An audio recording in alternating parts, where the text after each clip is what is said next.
So my name is Rosa Collado. I am a real estate agent here for Keller Williams. First of all, I want to say thank you for all you guys that made it and making an investment in yourself for coming here on such a cold day on a Saturday morning. And today I really want us to focus on how can you get homes that are either auction homes, how can you actually go to the auctions, what you can do to negotiate with the auction, also REOs. So right now today I have about 32 homes that are REO, which means that are bank owned. So I'm gonna share that with you guys. And also I'm gonna talk to you a little bit about foreclosure, pre-foreclosure. How can you get a short sale? How can you go there? I do have another list for you guys, which we'll talk about separately. And I'm gonna give you that list, which is gonna tell you a homeowner that is behind on their mortgage, what you tell them, where the address is, what their phone number. So if you wanna target specifically those people, we're gonna go over that as well. So people on Facebook, I just want to, just for respect to the people that are here, I cannot go over everything with you guys. If you guys are here near in Jackson Heights, you guys can come in. My office is about 5 minutes away from LaGuardia Airport, so you still can make it. We'll be here till about 1 o'clock.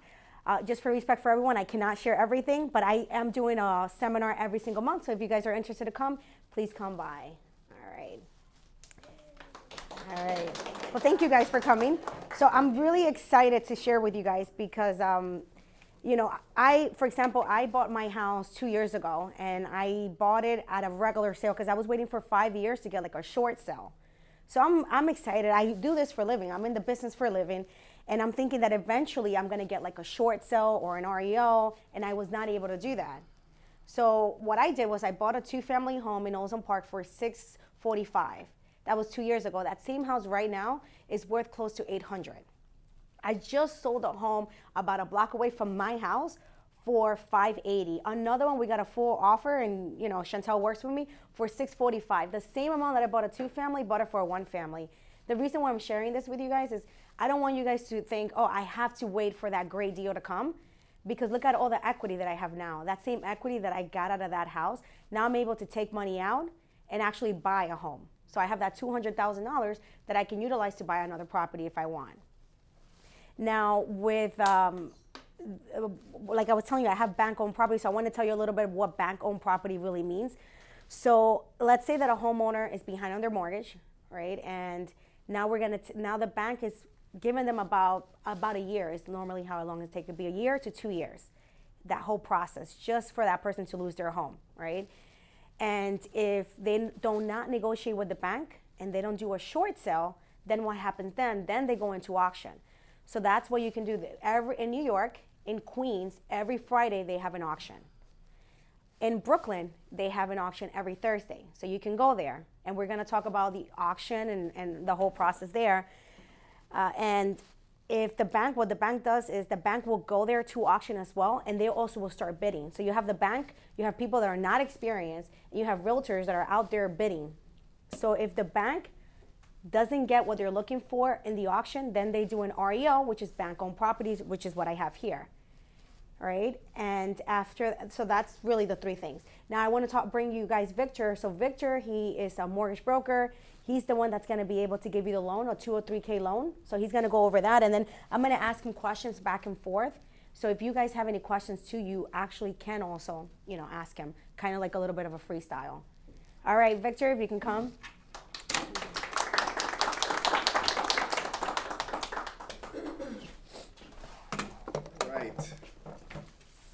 How's everyone doing today? Good. Doing all right? Doing good? Yeah. Excited to be here? Yes. All right, that's good. So we're just gonna quickly talk about different programs, but why you should purchase now, and what you should do to purchase, to be able to prepare yourself to purchase, okay? You can't just wake up one day and say, I'm gonna buy a house, right? It's a little crazy, right? You don't wanna do that, because you're probably not gonna qualify, okay? What you need to do is prepare yourself. How do you prepare yourself, right? Preparing yourself is not only just saving money and getting a good job, right? There's more aspects that you have to look into, right, into getting a loan, unless you're gonna buy it cash. So unless you win the lotto, odds are you're gonna need a loan, right? So what you need to do is you need to start preparing by working on your credit, okay? Your credit score is very important, right? The reason why your credit is very important is because most banks or all banks are going to look at your credit ratings and determine, right, how good of a payer or client you are in terms of how responsible you are. The higher your credit score, the more responsible you look. The lower your credit score, the more of a deadbeat you look, right? It's just the way it is, okay? You don't want to have bad credit. You want to improve your credit as much as possible, right? The way you do that is making sure that the limit, that you look at your limit on your credit cards. If your limit on your credit card, let's say it's $1,000, okay?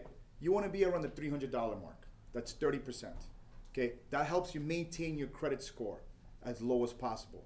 Having it at zero balance doesn't help your credit, okay? I know that people think that, oh, let me just pay everything to zero, okay, and I'm going to have good credit. No, you're not going to have good credit, because what happens is, if you paid off at zero, the credit bureaus don't know that you're able to A, get a bill and make a payment, right? So you need to make sure that you need to understand that having credit is very important, okay? Another way to prepare yourself is obviously saving money, okay? Putting a higher down payment is a very important part of purchasing a house. It gives you more abilities to work with more programs, okay? There are many different programs out there. The less money you put, the less programs you have. The more money you put, the more programs you have, right? So always try to make sure that you save as much as possible. Now, I know a lot of people these days, a lot of buyers and sellers are thinking, when is the perfect time for me to buy or sell? Well, so this is a buyer seminar, let's talk about buyers, right? Well, right now is the perfect time, okay? And this is not like cliche, I mean literally right now. It's the best time to buy, okay? Like today. Yes. Why is right now in the best time for buying? Why? Great question. Because the rate's the lowest it's ever been ever. Yes. If that doesn't tell you yes, that is without a doubt one of the main reasons, right? Now, granted, you're not going to make the payment to the rate, but the rate determines the payment that you're going to make, right? Because obviously it includes obviously taxes and insurance and other things and so forth and loan amount, right? But the rate is a very important part of your monthly payment. So the fact that they're the lowest they've ever been ever, right? Because of the crisis going on around the world, right? The viruses and the stock market crashing, not crashing, but going down because of the virus that's been going on. Unfortunately, things like world crises bring down the rates. Okay, so right now it's actually a good time to buy, unfortunately, but it's true. Okay, the reason why it's also a good time to buy, aside from just the rates being low, is that the properties have stalled. Okay, the properties have stalled. They're not really going up right this moment. They might go up throughout the year, right? Because what's going to happen is people are going to start buying, and it's going to cause the market to move up, because people are going to start bidding and bidding higher on properties because they can afford now more because the rates are so low, right? Makes sense, right? So what's going to happen is that eventually these prices are about to go up. So if you want to catch that wave where you can buy a property right now, right, and get that equity while it builds throughout the year till next year in the future, right now is the time to buy. Okay, literally, this is literally the best time that I've ever been in this industry for 16 years to purchase a house. Maybe in 2011 too, but right now it's a very good time. And Okay. the other thing too with buying that I think why it's such a great reason why you should be buying is because the rent is so high. So because Yeah. rent is so high, you can use that too. And we know here in New York, rent is going to keep going up. And what I'm realizing is that a lot of people are getting moved out. I mean, they're just separating us. And you guys can see that where they're now getting rid of people that, like Brooklyn, look how high Brooklyn's going. So now that's coming into Queens. So Queens right now, what's the area of Maspeth? Anything that's not that near the train, it's just going crazy high. And the rent is going to continue to go up. So you definitely want to go ahead and take advantage of it now, because the homeowners too, they're taking so long on the market, the homes. So that's another opportunity. Why? Because real estate agents are pricing it very high. So one of the things you want to do, if you see that there's a home in the market for over 100 days, this is a great opportunity for you to come in and give them an actual price. So there are not a lot of homes, but when the homes do come out, they're being priced correctly. I mean, we're seeing homes where there's like 2-family homes still going for like $750, $650. And when those come, you want to jump on them. Why? Because of rent. So you want to take advantage of that opportunity. Yeah, and so what happens is, Rosa brings up a good point, right? When you're paying your mortgage, right? Well, you can always write off the interest. You can write off the taxes, okay? When you're paying rent, you can't write off rent, right? What you're doing is actually paying somebody else's mortgage, right? That's what you've been doing for the last whatever amount of years that you've been paying rent. So you can just take that dollar, throw it out the window, because that's literally what you've been doing. Okay? When you're paying your mortgage, not only are you paying down your balance, you're getting a tax write-off on your taxes and the interest, but more importantly, you're also building equity. You're building wealth, right? And that in the future could allow you to take out the money and invest it towards purchasing another property and start building more wealth for the future and for your retirement, right? So paying rent just doesn't make sense financially, and it just doesn't make sense overall. Rent, it should be for somebody that's starting out. Rent should be somebody that's starting their career and getting going. You know, it shouldn't be for families. You know, you should start looking at your kids' future, right? What am I gonna leave? What's my legacy, right? I should be a homeowner. What example am I giving my kids? We're in America. It's the only country in the world that gives 30 years fixed. Mm-hmm. I mean, literally, 30-year fixed. You know, I was talking from a guy from England, a client that was talking to somebody. He's like, 30 years fixed? Really? He's like, oh, in England, they're 2 years fixed. Wow. I'm like, wow, that's crazy, right? And people complain here. Yeah. How about a 30-year fix? That's insane. Yeah. We should take advantage that we live in a country that gives you the opportunity to buy a house with just 3.5% down. Okay, Right. Victor, I'm ready to buy. Tell me, what do I need to? What I mean, are the it's paperwork I crazy. need? Like, what is the Right. paperwork they need? So right. what you need to do, what you need to start doing is thinking about that. Prepare yourself. If you haven't done your taxes for 2019, what you need to do is sit down with one of us to prepare you to see what you have to do to maybe file. Don't write off so much, right? Writing off more than what you're showing that you actually make affects you in purchasing. It purchases your buying power, okay? So most banks are gonna look at the last 2 years' tax returns depending on what kind of job and employment you have, right? So you need to have 2 years' tax returns. Now there are programs that we could do with 1 year's tax returns, but we'll speak to you in that individually, okay? You need to obviously have your bank statements to see how much money you saved up. We need to see your pay stubs, okay? We need to see your credit, and we need to see obviously your legal status here. I'm sure most of you are legal, right? So that shouldn't be a problem, right? But if you aren't, if you have family members or not, let us know. We have programs. You can buy a house with as little as a work permit, okay? I know there's people that have been told that you can't purchase a house with a work permit. That is false, okay? You can purchase with a work permit. You can purchase with a green card, either a permanent or a temporary. Okay, so start preparing yourself. Sit down with a banker. Let's sit down and let's go over and prepare yourself, right? Because now is the time to purchase. Now is the time to go and actually make a move, not sit and wait till the next year and continuing to wait. I had a client that called me yesterday, literally, no lie. She called me yesterday. She was making $135,000, lives in Brooklyn, was saving up. She had about $60,000, $70,000. She got laid off last week. She was thinking of buying in the future. And I said to her, man, I wish you called me a month ago, because we'd have probably already gotten your house and closed, especially if Rosa shows us the house, right? Got into her house and closed already before she got laid off, because she also does side work, consulting work. As an entrepreneur, she's independent, so she could still afford it even though she got laid off. But now she doesn't have a job and she doesn't have income that's reportable. That's the problem. Right. So because she wanted to wait for the perfect time, she basically, screwed it up for herself essentially. So let's say if somebody is like, is that the same paperwork they need if they want to do a 2 or 3K loan? Because I want you to go a little bit into that, because a lot of them here want to know, hey, how can I get into auction? How can I get, an REO? How can I get a short sale? And how can the bank actually lend them money? Yeah. Because there's a misperception out there that you need to have cash, that you need to have a hard lender when you can actually utilize this 30 fixed rate at 3 point, whatever the interest rate. I'm not going to say that because I'm not a loan officer, but I know they're very low right now, and I know you can use a 2 or 3K loan to buy properties that are damaged. Yeah. Right. So if you can go into that a little bit. If you were to find a property that was in distressed condition, okay, and you were looking into purchasing something like a fixer-upper, right? You can do a 2 or 3K loan, which is a rehab loan, right? These type of loans, right? They're not complicated, right? They're very simple. You need the same type of paperwork: 2 years tax returns, last month's pay stubs, a job obviously that pays well and all that good stuff, right? Great, that's all phenomenal. But the way it works is like this, right? What's gonna happen is let's say you want to purchase a house for, let's say, $500,000, right? And you need about $100,000 worth of work.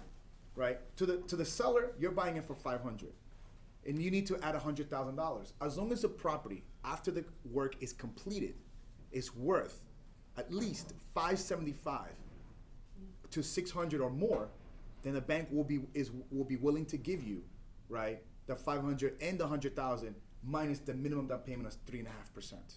So 3.5% down payment on $600,000 is $24,000. So essentially, you'll get a loan for $576,000, okay, and that would be your minimum down payment, and you will get $500,000 for the seller and the rest the money for the construction, okay. It's a great loan, okay. The reason why is because essentially you're gonna get a brand new renovated house, money from the bank, right?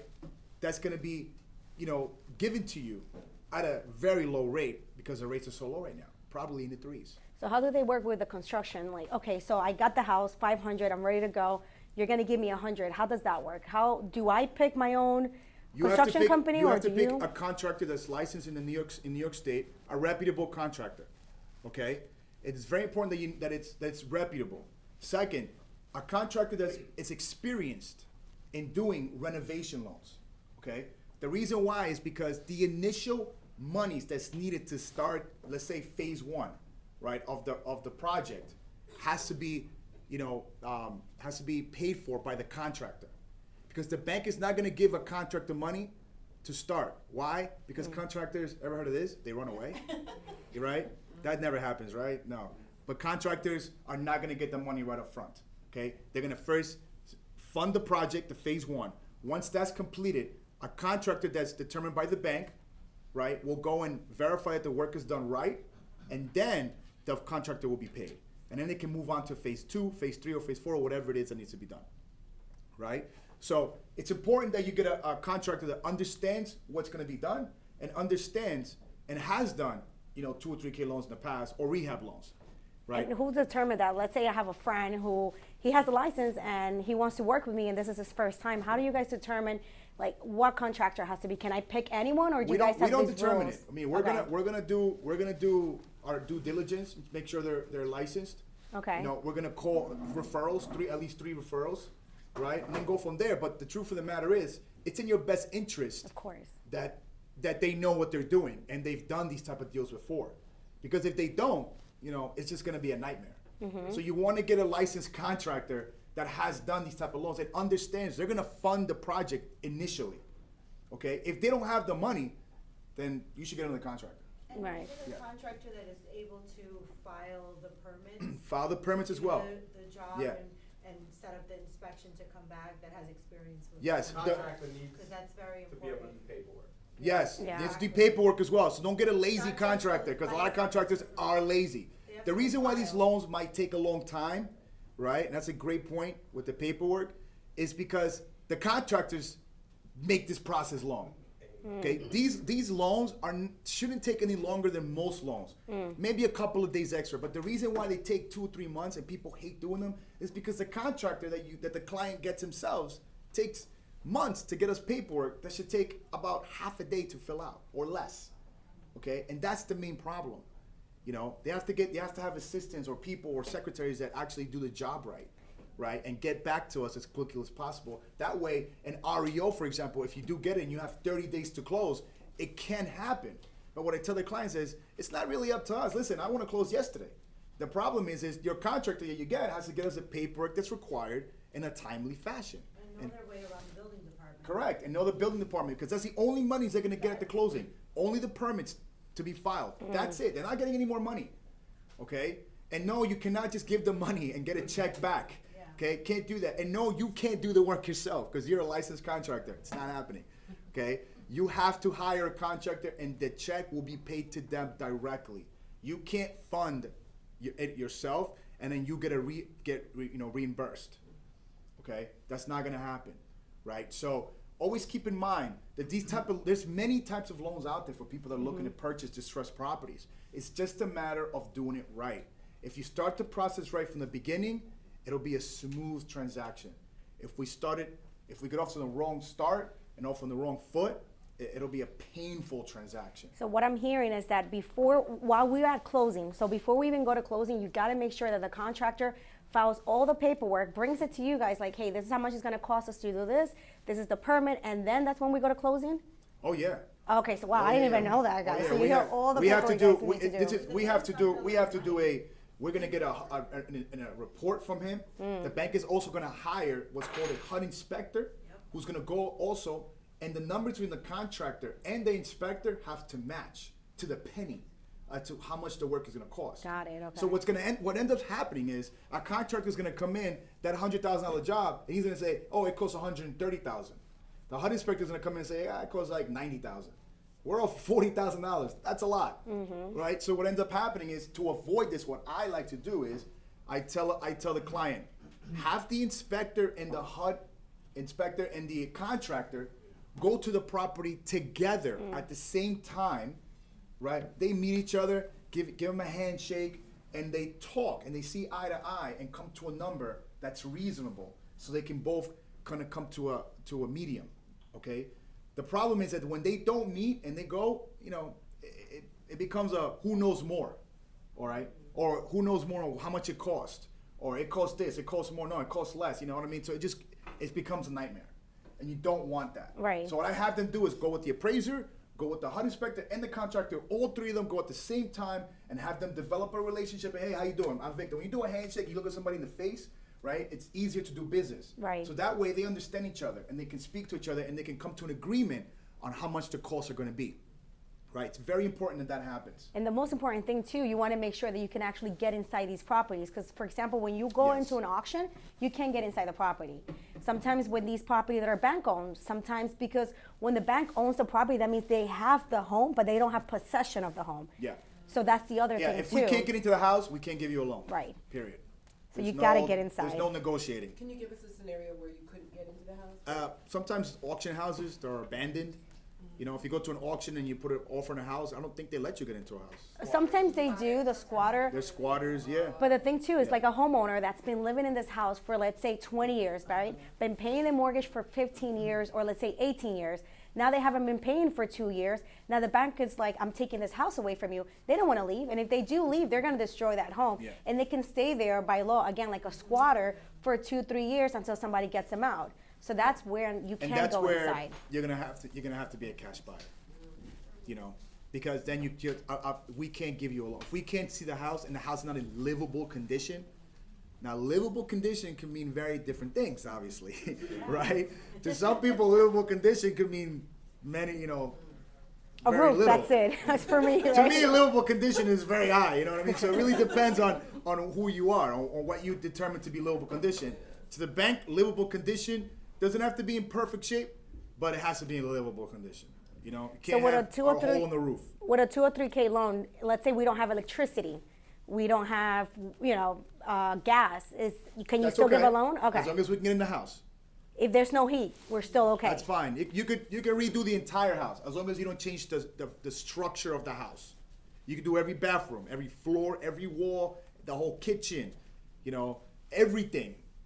Electricity, everything. You just can't change it from a 1 to a 2. You can't add more families, okay? And we have to be able to get into the house. That's the most important thing. You can't change any low-bearing beams or things of that nature, okay? The structure of the house you can't touch, but you can add and fix and remodel and do whatever you want.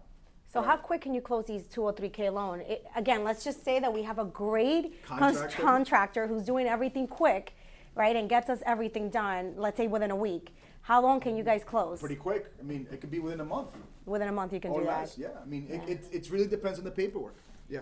The process is the same when you have to buy close a house, and Yeah. how many you need for a down payment? Is the same For one this program, Yeah. 3.5%. Same, yeah. for close house? For 3.5% is a down payment. Okay. Sí. El depósito de entrar es 3.5.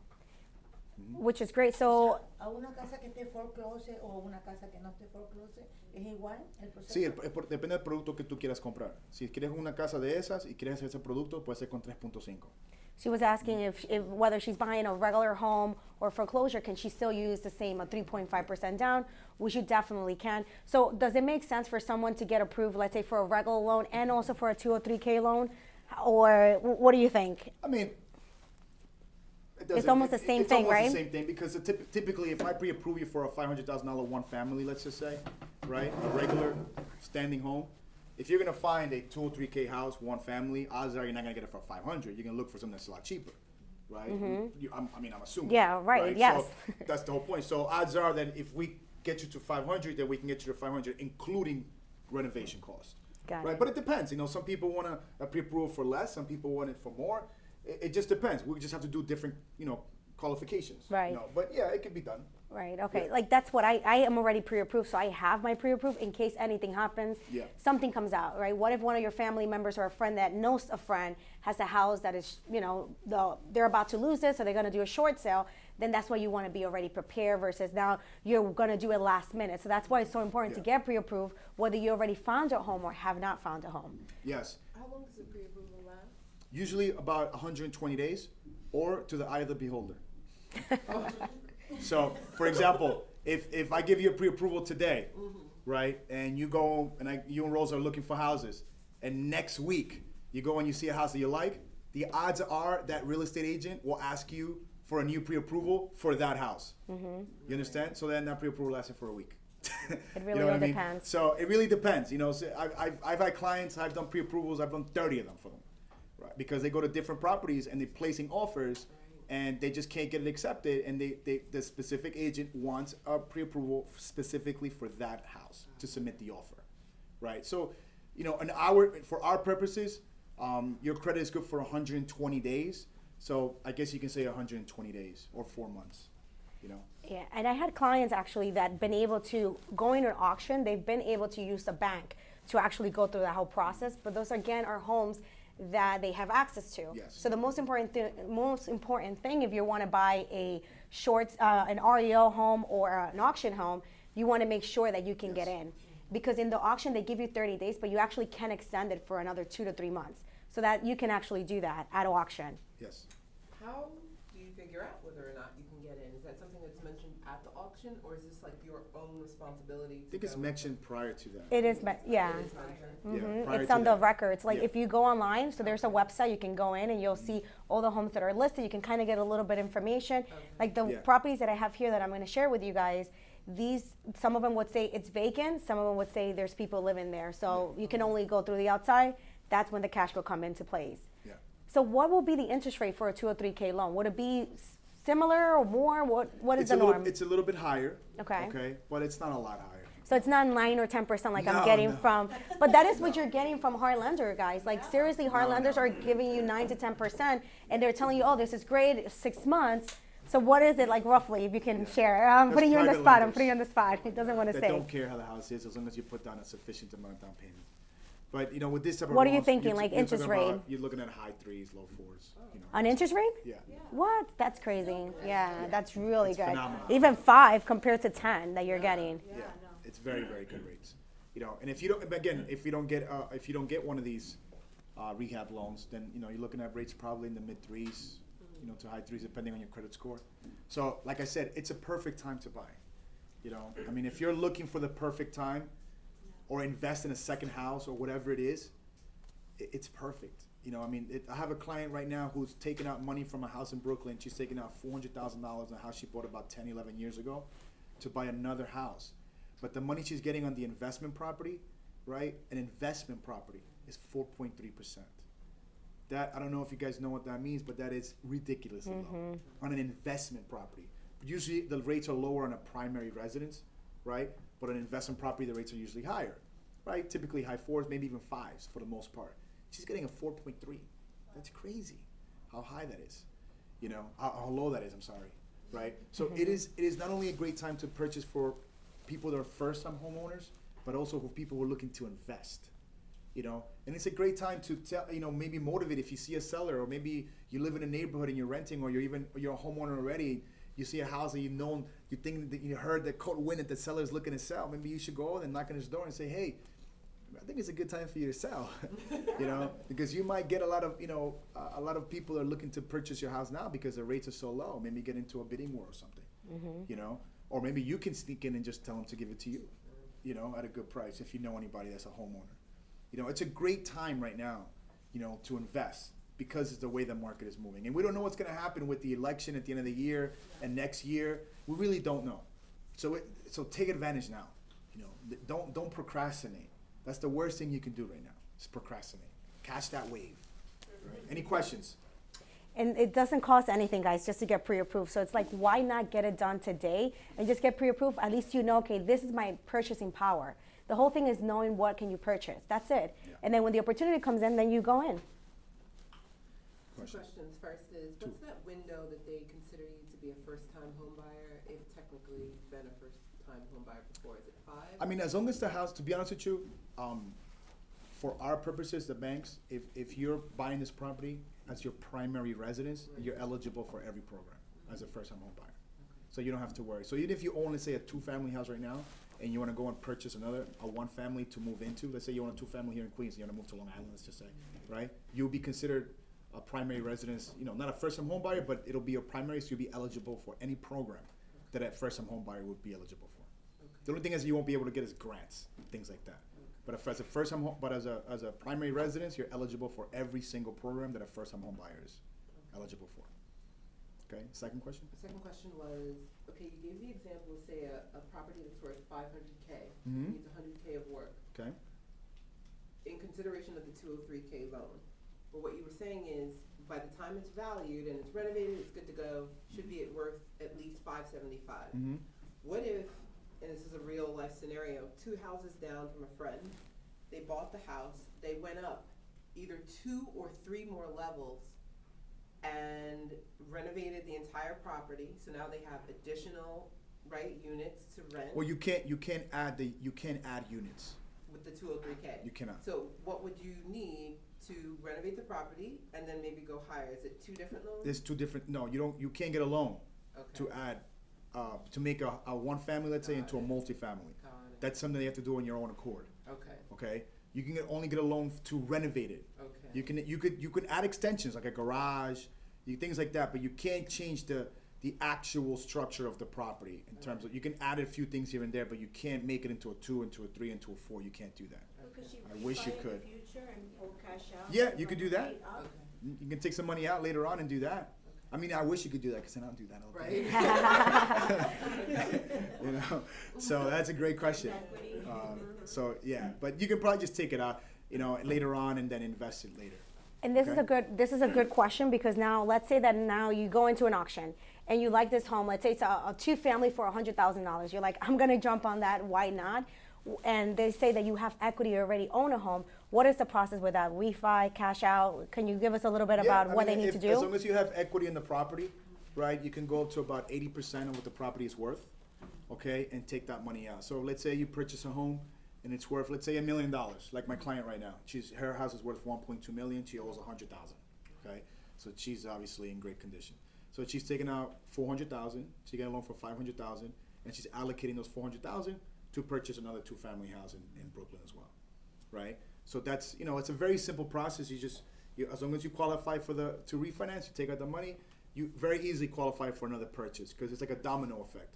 Once you qualify for your primary residence, right, as long as the rents on any other, the second or third or fourth or fifth house that you purchase covers the mortgage, you qualify for them. You can go up to 10 houses if you want. And it's a domino effect, as long as you put down the minimum down payment of 20 or 25%. So you got to put a 20-25% if it's an investment property at this point. Now, with regards to refi, what is the paperwork they need? What is it that you need to refi? It's the Nothing really? Same paperwork. So you still need your taxes. You still have to have good credit. Mm-hmm. So it's like you're buying a home again, basically, right? Is that how you want to say it? In terms of those, if you look at it that way, then yeah. Well, for them, for me it's too. a lot I cheaper, want to though, I'll know, tell you right? that. I'm like, I'm not a mortgage broker. Yeah, For me, no, it's like it's a lot cheaper, right? So they you're still not have to buying pay. it, but you have to pay some minor fees because you are taking out a new loan, and you have to pay the city of New York and the state of New York their tax, right? So, and you have to pay all the title fees that come with the municipals, the departamentals, all the searches that they have to do. So there's some minor fees that come with a refinance, but like I tell my clients, I said, but you're making an investment to borrow cheap money to grow your wealth, right? So even if you have to add a couple of $1,000s onto your mortgage, right, it's still worth it because you're still gonna make you're gonna make that money 10 times over.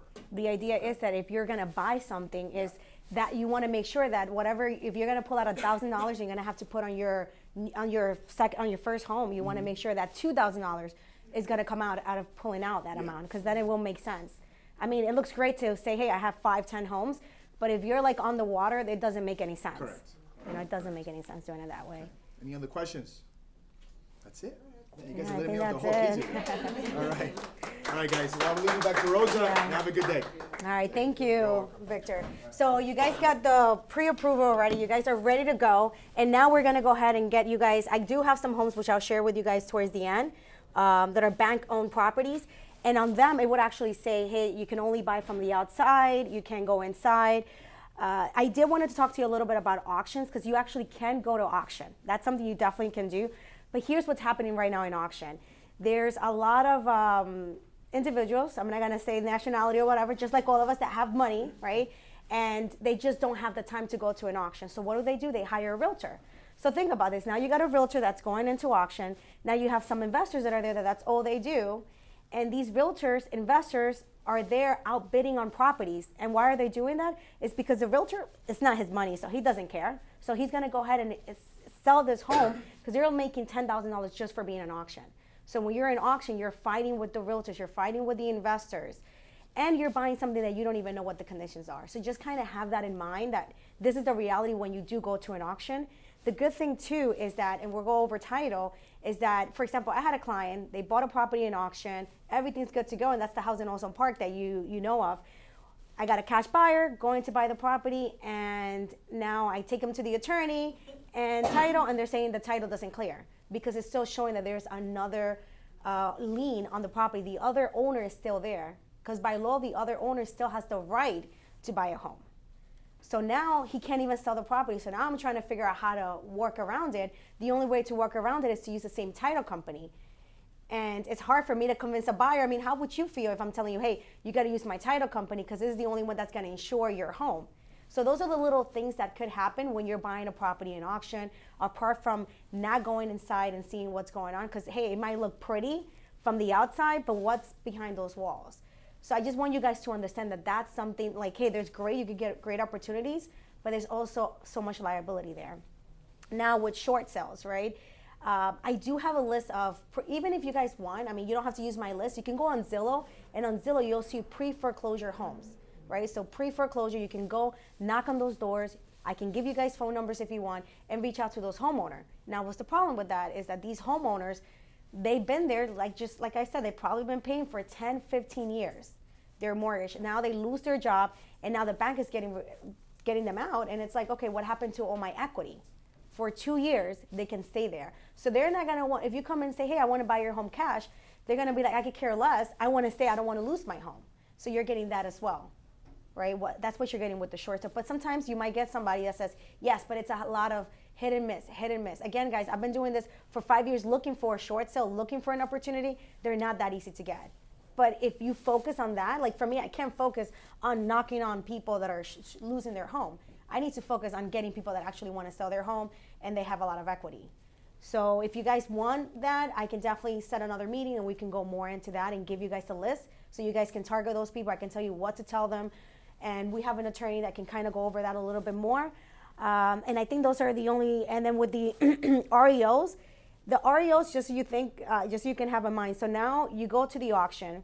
So in the auction, you have, like I said, a realtor, you might have their bidding, you might have an investor bidding there. You also have the bank that are there bidding. So the bank are bidding on a home, and the reason why is because they don't want to lose the home now and sell it too short. So their idea is like, okay, I want 500. So they might say, okay, 500, and they're the actual bank. And what they do is if they can't sell it at an auction, then they hire a realtor, and that's why it becomes an REO, and that's when you find it on the MLS, because they couldn't sell it on the auction.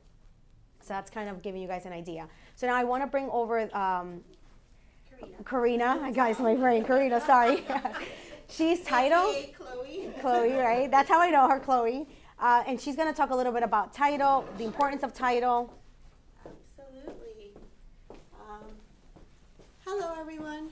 I'm Karina Tom. I'm with First Equity National Title. And first, I just want to thank Rosa for always inviting me and making me a part of these great events.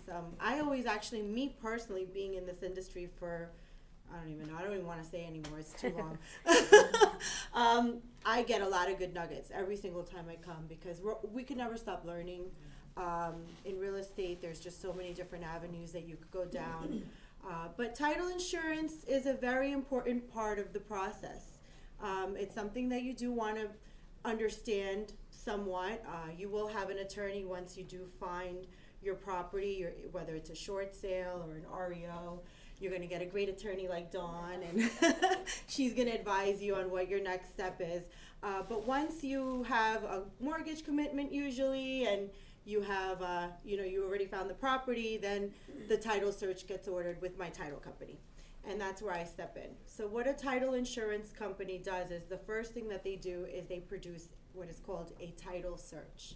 Now, what title search means is that we're going to take the section, block, and lot, the property address, and we're going to search all the information that's against that property at the county clerk's office. So if you buy it in Queens, we're going to go to Queens County Clerk's office, and we're going to check and see if there's any judgments, any liens, what are the taxes that are being owed on that property. We're going to make sure that the person that is selling it is the rightful owner. If it's been taken by auction, then obviously we'll see that information as well. But the reason why in a short sale or an REO, title comes into play, and you definitely want to be protected.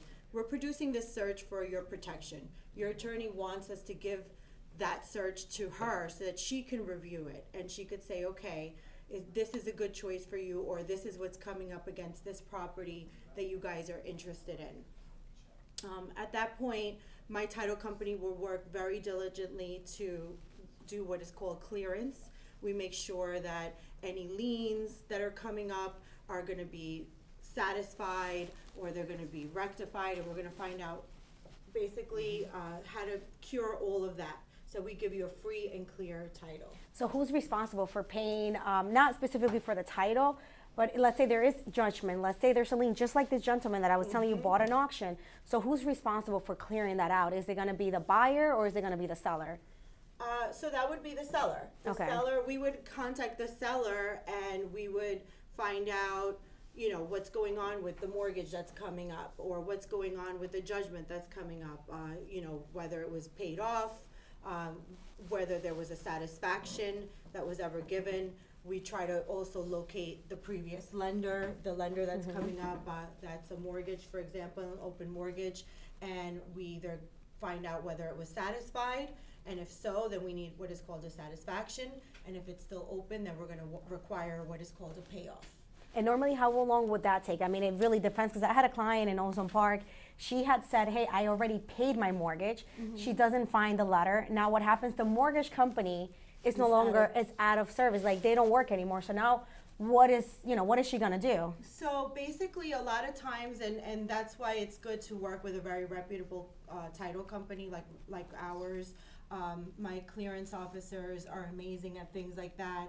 A lot of banks were bought over by other banks, so more than likely we can figure out who bought over that bank. And if so, at that point, then we can contact that bank and contact their lien release department and work on getting a satisfaction. Okay, so there is always a There's workaround. always a way around it.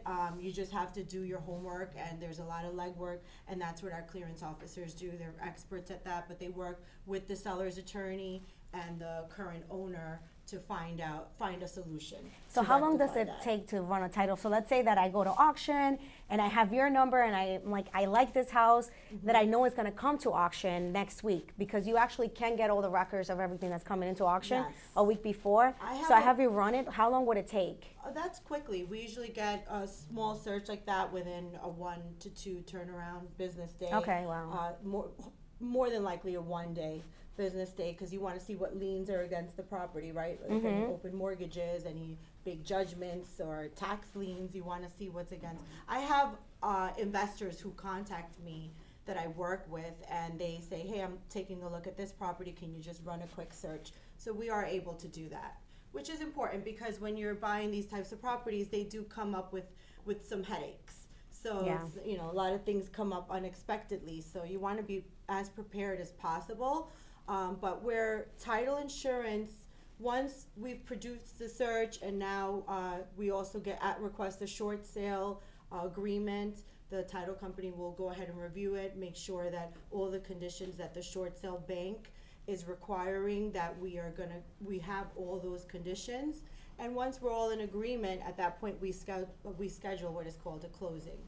So now you're at the closing, and we confirmed everything with the short sale bank. Everything's accurate.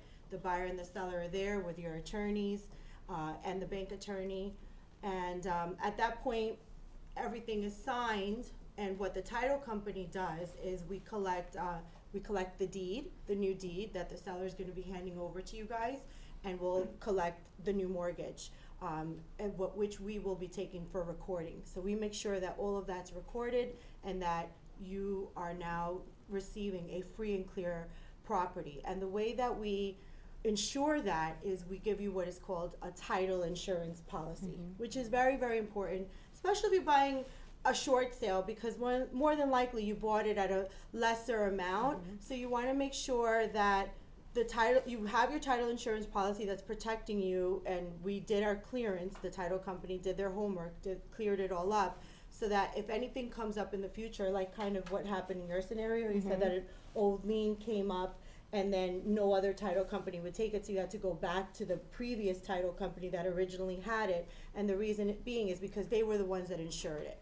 So they're the ones that are going to do whatever they have to clear it up, and they already insured it once, so that's why they took it again, and no other title company would take it. So what happened if you can't get what would happen if you cannot get, if you say, listen, I can't even insure this title? Why you can't insure titles? Why can you insure some? Why you can't insure others? The reason why we can't insure it is because we weren't able to get the proper clearance. So that lien that was there and we couldn't clear it, at that point, we won't insure it. And the reason why we say we won't insure it is because we want to make sure that when we do give you your insurance, that we are fully protecting you. If we can't fully protect you, then we're not going to give you the insurance. Right, because somebody could come up later on, let's say we did give you the insurance and they want to sue you, then that's a claim against our title company. It's kind of like having Geico insurance, auto insurance.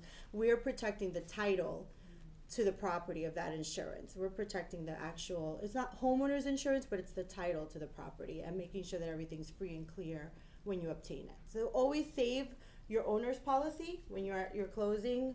Very important, because in the future something might come up and you might have to pull it out, and that'll protect you. So if a title company is not going to insure you, that means do not buy that property, because it's really technically not going to be your property anyway. Yeah.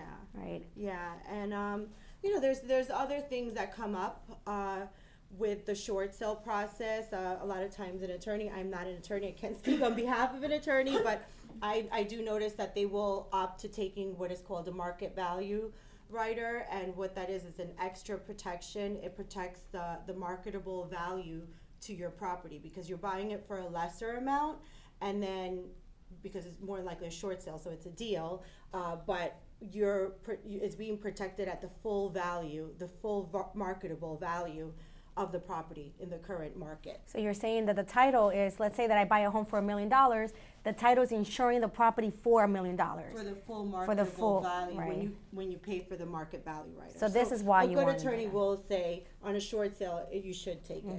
So it's like you're buying a car. If you're Or buying a car for foreclosure. $30,000, you're basically getting, insured for that $30,000 if anything happened to the house. Exactly. Not a fire, but I mean, if somebody comes in and say, hey, that's my property, or hey, I have a lien, then you're getting insured by the title company for that $1 million, per se. Exactly. So we're here to help. I know there's a lot of questions that come up, especially when you're buying a property in auction or a short sale. I'm going to hand out my cards to each and every one of you. If you guys ever have a question, even if it's just a question, feel free to call me. Do you guys have any questions for her now? It's a little boring, title insurance, but He has a question for you. So, I've always wondered about that, right? So if the title insurance title company we're paying, you guys are checking to see that everything's fine, there's no liens. Right. I've been through a few closing. I've always wondered why buy the insurance if we've been through the process of making sure that nothing is pending.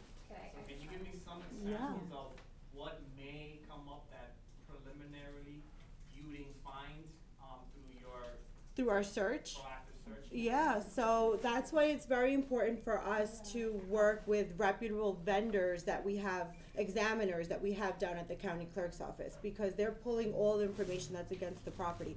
But we run our search from a certain date up until a certain date. So if something popped up after the property was sold, then that was after our time. But when we issue insurance, we do have to do our homework and produce that search and make sure that everyone, all parties, the buyer's attorney especially, that's protecting you guys, advising you, they're your counsel, that they saw what's coming up against that property and that it was cleared up. And that's a question. So she's an that we attorney? get asked Yeah. all the time. Because when you get a good faith estimate from a bank, it does say optional, which kind of triggers the question for a lot of buyers. If the insurance, if it's optional, why do I have to buy this insurance? So no matter how, and I know that she's from a very reputable company, but no matter how reputable they are, they're only getting the searches that are delivered to them from their vendors. If something was cross-referenced, recorded incorrectly, if if a number, when the court recorded something was slightly off and maybe it wasn't referenced correctly to the property, that could be an issue that could come up later on. Let's say if the homeowner had a private loan with someone, that they had signed documented papers, but it wasn't recorded properly against the home, it doesn't extinguish the fact that they had that private loan. So it's very possible that something could come up later on. It's not common, I can say that. I mean, I've been in the world of real estate 23 years now, and I'm very thankful that I have not seen one time, but that does not mean that it's not possible. And it doesn't mean that it wasn't brought to my attention after the fact either. Yeah, and my title company, as we in our clearance process, when we see, there was an open mortgage but it was paid off, we'll make sure that we get that satisfaction, and we make sure that if it wasn't recorded and if we could get our hands on it, we will actually record it so that the chain of title is exactly the way that it's supposed to be. A lot of times, I work with a lot of banks and bankers and realtors and everyone in real estate, but sometimes they'll say, well, why do you need this? Why is this important? Why can't this just close? It was paid off. And I'm like, because there's a break in the chain of title, and you don't want this to follow your client in the future, the new homeowner. This is something that will follow them, and it's an issue that will keep on coming up. So a good reputable title company will make sure that everything is put in its right place in their process of doing clearance. And I have clients that they say, you know what, I want to give the house over to my kids, or I want to change title. And you can actually do it on your own, but I've seen so many times where people are trying to save $100, $200, $300, $400. They do it on their own. Then now the parent dies. They did the title incorrectly. The deed was done incorrectly, and now they can't even sell the home. Has to go through this entire process that could have been avoided if they would have just hired someone to do it for like $500, $600. It's not even that costly, but it could be done for free where you're changing deed over. And that also is a break in the chain on the title. Exactly. So little things like that, Yeah.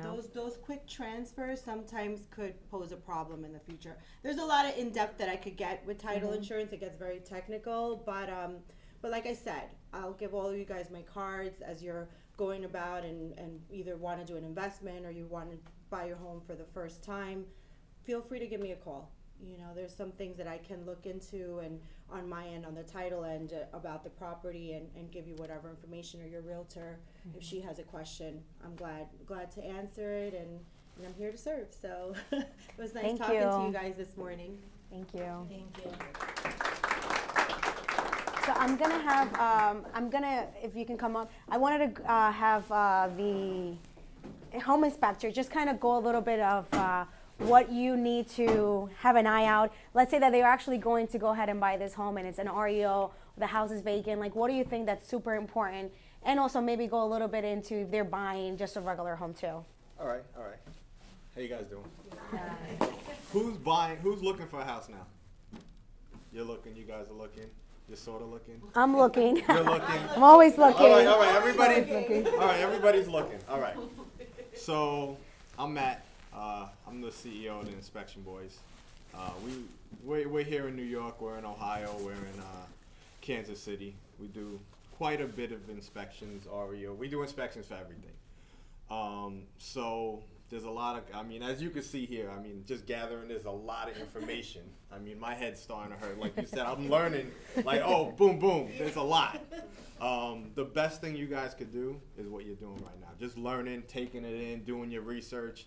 Everybody in this room is going to be your team, basically. Yep. So the more you learn, the more you gather, the better the process is going to go. You want to talk to your agent, you want to talk to your mortgage broker, you want to talk to your home inspector, you want to talk to everybody that you can talk to before the process, you want to talk to. Because that's going to make you strong, that's going to make you powerful. When you place that offer, you're going to be good to go. So just going through the steps, you got your agent, you want an agent you trust, you want, you know, your pre-approval. Everybody is on your team, don't lie. I'm telling you now, my main business is investing. I buy a lot of properties. And the biggest thing is when I talk to my mortgage broker and I talk to my agents, I tell them the truth. Hey, listen, I'm looking to do this. If you got 50 grand under your mattress, tell your mortgage broker you got 50 grand under your mattress. You know, if you got a job that's not really a job, tell your mortgage broker you got a job that's not really a job. They're gonna tell you how to structure everything to get the process done. Otherwise, you're gonna end up paying my company to do an inspection. You're gonna get into contract, and then the mortgage company is gonna come back and find out that you have money under the thing, and then it's gonna complicate everything. So if you're honest up front, it makes the process go. So with us, we come in about the time where you looked at your houses, you got your pre-approval, you placed an offer on the house, and they accept your offer. This is when everything kind of gets real, it gets a little crazy. The market right now is real crazy. I mean, she's gonna call you up, she's gonna be like, all right, they accepted your offer, you need to get your lawyer, you need to do this, you got 24 hours, 48 hours, it's gotta be done. So you're gonna start to panic. And that's why you gotta have your team in place, you gotta kind of know which way you wanna go. You're gonna call up a home inspection company, preferably us, the inspection boys. You know, you're gonna call us up, you're gonna say, hey, listen, I need to get this done, I need to get it done fast. We're gonna come in. Our job is straight information. We're not there with emotion. I don't know what you're paying for the house. I don't know the area. I don't know if you're getting a good deal. I don't know any of that, and honestly, I don't want to know any of that. You know, if you're going for a short sale or REO, it's all good, but that's not the information I want. My job is the house that day. It's a snapshot in time. What is going on the day I go to that house? So if the electric isn't on, the electric isn't on, the plumbing isn't on, the plumbing isn't on. We're there to tell you what's going on. We work for you and basically only you. My job is to give you as much information in a short amount of time. So I'm gonna go to that house and I'm gonna check everything I possibly can in that short amount of time. We're not psychics, we're not fortune tellers, we can't see behind the walls, but we're gonna give you a good snapshot of the house. You know, our main thing is functionality. It's a love-hate relationship with agents, with people. They hate us, they love us, we save them, we don't save them, we're used to it. But our main goal is functionality. Is the plumbing working? Is the heating working? Is the electric working? What's going on in the house that day? So I'm gonna go there, I'm gonna check the bathrooms, I'm gonna run the water, I'm gonna go on the roof, I'm checking everything that day. Then we're gonna go and we're gonna check, you know, general stuff, information, how old this is, the condition, all of this stuff, and then we're checking safety. Is something wrong? Are you gonna get hurt? Is there no CO2 detectors? Is, you know, anything that could possibly be a hazard.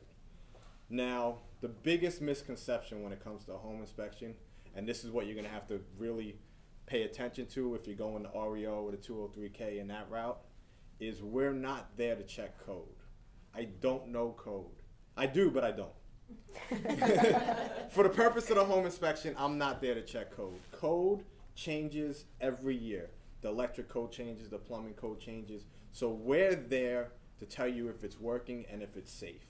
You know, normally I'll go in a basement, the outlets are wired wrong, the plumbing's done wrong. I know it's not up to code, but I'm telling you everything that's wrong with it, not the fact that it's not up to code. So a lot of people get mad with the home inspector. They say, well, there was no CO. We didn't check for the CO. That's what the title company is going to do, and that's what your lawyer is going to do. We're going to tell you that what's wrong, and you're going to have to fix it to get that actual CO. So it's a complicated process, and we're going to work. We work for you, and when you get the report, it's a little overwhelming. Normally, they're 40 to 60 pages with a lot of information, a lot of different colors, a lot of problems. Most of the stuff is minor, and you could easily fix. And you're going to get that report. You're going to take it to your agent. You're going to take it to your lawyer, or take it to your, whoever you want to talk to. They're going to go over line by line and kind of tell you what they would do. You don't have to negotiate. You can negotiate, and at the same time, if the market's hot and your agent knows there's 45 bids on a house, she might say, hey, that GFCI in the kitchen, they're not going to do nothing for it because they're just going to move on. You don't want to lose the house over $40. That's how that process works. So now bringing it back to the REOs and the 203Ks. Now, my company, we do a lot of 203Ks. There's the part of it which is called a consultant. The REOs and the short sales, I'm going to tell you guys now, and you're all going to hear it. Oh, you're getting an REO, you're getting a short sale, don't get an inspection. That will be the worst move you ever make. Because this is what they say, it's as is, Right. So why get an inspection? So as is means as is. Okay, they're not going to fix anything. But if you're going to look at a house that's a short sale, or you're going to look at a house that's an REO, you want to know what's wrong with the house. So you saying, hey, all right, I'm buying this house, I think it needs 15 grand worth of work. I'm comfortable with 15 grand. You pay us to come do a home inspection. We come in, and you're like, wow, it needs a foundation, it needs a roof, it needs a this. You're at 40, 50 grand. Now you know it's not that 15 grand. As is or not, do you have 45 grand? Probably not, so you're going to walk away. So it's usually the best investment, and everybody that calls me up and says, well, I wasn't going to get the inspection, or somebody told me not to, it's always the house that we walk out of there and they're like, I'm not even buying this house. Thank God I got the inspection. So, you want to do your due diligence. It's one of the few processes that you pay up front, so you do feel it. You don't pay us when you close. Everybody else usually gets paid at closing. We get paid at the beginning, at that day of the inspection, because if you do walk away, we got paid already. That's just the way it is. But we look at it like we're actually saving you, a headache, a couple $100,000 if you're buying a big house. It's how that works. And I utilize that. I mean, what I do when I have a person that wants to buy a regular home, I usually take a home inspector there. The reason why is because I could utilize that as another way to actually get you a discount. So I'll tell the seller, like, hey, we found that the boiler, for example, I had a guy in Bayside, the hot water tank wasn't working. The heating system in the basement wasn't working. He was like, oh no, I'll take it as is. So I had to convince him, like, listen, it's $500. Let's go spend the $500. He did. And that $500 actually saved him $5,000. He got a hot water tank. He got the heating in the basement fixed. He got the gutter fixed. So that's another way why I use inspectors. Like, can I get it lowered? And like he said, really, when you're going to buy a property that needs work, you just want to have that, because that's another way for you to negotiate, or another way to say, you know what, this doesn't work for me, doesn't make sense. They're checking so many things for you. They're checking termites, the tank too, the boiler, everything. I mean, I just did one with them on Thursday, Thursday. I'm thinking, oh, he'll be done like in an hour, 2 hours. I'm like, I'm gonna kill this inspector guy. But it's good to have it because he saw, hey, there's construction issue on the outside. Now the buyer's gonna decide, do I wanna buy this house or not? And some of these buyers, they use this, they come to me and I'm like, okay, I'm gonna negotiate a little bit, but I want you to take this information to the attorney as well, so the attorney can sit with you and show you like whether this makes sense or it doesn't make sense. Yeah, so what happens is, a lot of times you guys go deaf, dumb, and blind. You walk into that house, this is the one. This is the one. And you don't wanna hear nothing from nobody. And then you get this inspection and we're there for a few hours. Sometimes it's shorter, sometimes not, all depends on the house. And we're gonna put reality back. It's basically, I always tell everybody, if you're getting a home inspection, go to the home inspection. You could follow us around, you could ask us questions, or you could just walk around the house, learn the house that you're about to buy. It's usually 2 hours that you're gonna spend in this house, and that's the only 2 hours you're gonna spend in this house before you actually own this house. So, if you're worried about your furniture fitting, start measuring some rooms. If you're worried, I've done home inspections and they're like, oh, it's only a 2-bedroom?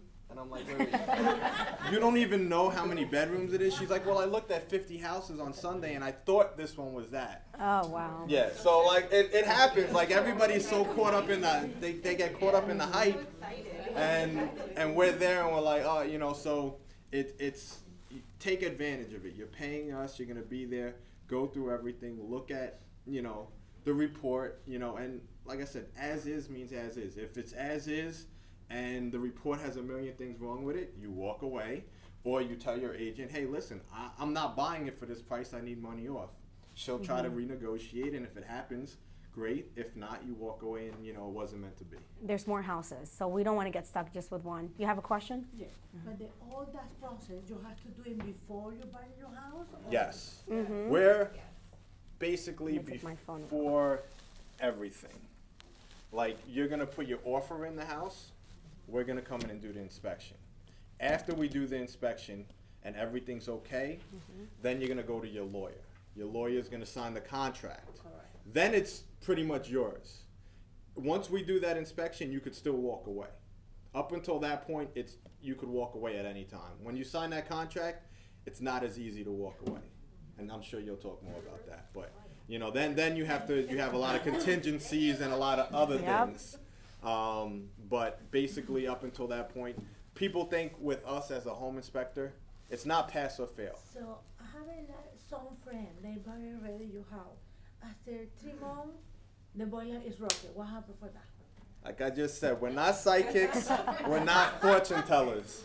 Our job is the day we do the inspection. So if I go to the house today, I'm looking at the boiler. I'm telling you how old the boiler is. I'm telling you the condition of the boiler. I'm also going in every room and checking the heat. So if the heat's working, the boiler's not leaking, and the boiler look like it's in good condition, that's my job. What about the roof? Because that's what happens too. Same thing. It's Everything everything is conditioned that day. You know, the better the inspection company, the more experience, we're gonna see things that other people aren't gonna see, but we don't know. You know, I mean, I know how old the boiler is. I could tell you that the boiler's 45 years old. It was only supposed to last 10 years. You're on borrowed time, but it is working today. So I don't know if it's gonna die the day you move in, which happens, or is it going to die 5 years later? I have a friend that happens. We get the calls. I mean, we try to explain a lot of it now, and when we're at the inspection, that's why I tell everybody, if you go to that inspection with us, we're going to walk around and tell you this. Like, listen, this boiler's 30 years old. This is here. You know, they're past their life expectancy. The homeowner's not going to negotiate because everything is working. So it kind of, but you know, when I buy this house, I might need a new roof. I might need a new boiler. And then you're on, you know, you borrow time. So it gets very tricky. But like I said, every company's different. And some companies are going to tell you more. Some companies are going to tell you less. We try to base everything off of what's going on and, you know, from experience. I have a question. So, with properties that you can't get into, like what happens there? You can't get in. With properties we can't get in, we're in the same thing as the bank. Like, if we can't get into the property, we can't do anything. You know, utilities and stuff like that, we work around. You know, I could still give you a good home inspection if the water's off, if the plumbing's off. You're still going to learn a lot about the house. If there's people living in the house that aren't giving us access, then that becomes, you know, usually at that point, we go to the agent and the agent tries to get us access. Tenants are a pain. There are a lot of situations where sometimes we can't get to certain parts of the house. Things like that are usually negotiable though, or your lawyer could put something in the contract saying that the day they move out, this room will be in condition or the pool will be working. But if we really can't get in the whole house, we can't get in the whole house. And how do you work with it? Because I had a client where he checked everything, and now he's like, well, I want the inspector to come back again, like a day before closing, to check everything. Are you guys? Right. Do you guys do that? We call that a walkthrough inspection. Right. We do that on certain situations. If you're our client and we did the original inspection, we'll do a walkthrough inspection with you. If you weren't our client or you didn't get a home inspection and you call us up and you're closing tomorrow, we will not touch the house because everything we find at that point doesn't matter and you're going to hate everybody and it's going to be a disaster. We've done them before, and that's why we don't do them no more. But the point of that inspection isn't really an inspection. It's just to check to make sure everything is still there, everything is functioning, and if the lawyer put anything in the contract that was supposed to be fixed, you know, say there was a GFCI outlet, or say that the fan wasn't working and they said they'll have it working, we're gonna check those items and check them off so you know when you go to your closing, everything was fixed or everything wasn't fixed. Half the time they're not fixed and the lawyer has to fight at closing. But that's the purpose of the walkthrough inspection. It's not a full inspection. Again, we do it for a quarter of the price, and it's basically, you know, a half hour, 45 minutes, turning on the water, turning on the lights, running through the house, and we're good. You go to closing, you feel good about everything. So what's the price that you guys charge, right? Just so we know. All right, so a regular home inspection is generally between $425 and like $600. It's all size depending. How big is the house? How many units it is? 2 kitchens, 3 kitchens, 4 kitchens. You know, that's where we base that price off of. The walkthrough is the same thing, but we start at $100. So depending on how big the house is, how long we're gonna be there, you know, it's usually, I've never charged anybody more than $200 for the walkthrough. It's usually like $125, but that's the price range that we're normally in. So would you inspect areas that you were not able to have access to at that point? Yes. Okay, If so they're that will be saying included there. they'll have, yes, anything that we wouldn't have access to, and we also do follow-up inspections too. They're all around the same price. So if we went to the house, like a lot of REOs, the bank won't turn the utilities on until you're in contract. So we'll do the inspection at first, come up with everything. The people say, okay, I want to buy the house. They'll sign the contract. Then the bank will put the utilities on. We'll come back usually for like $150 and actually make sure everything's working. And then the nice part about that is it solves all the problems before the day before closing. So I always recommend, if the lawyer puts something in contract, they need to fix it, don't wait till the day before closing, because then you're finding out if they fixed it or not that day. You know, if they say, hey, listen, I'm gonna put a light here or whatever, the day they say they fixed it is the day you wanna go look at it. You go look at it, now you're good, you go another couple weeks and you're happy. The longer you wait, the more complicated everything gets. So the last question. All Just right. because you said that you buy a lot of properties, I want to know, how do you buy your properties? What do you get, like the majority of them, if that's okay? If not, you can say no. You can go ahead and say, I would not speak. But I'm curious, right? We're all here to learn, and we want to know, okay, if you're making money getting homes, how do you do that?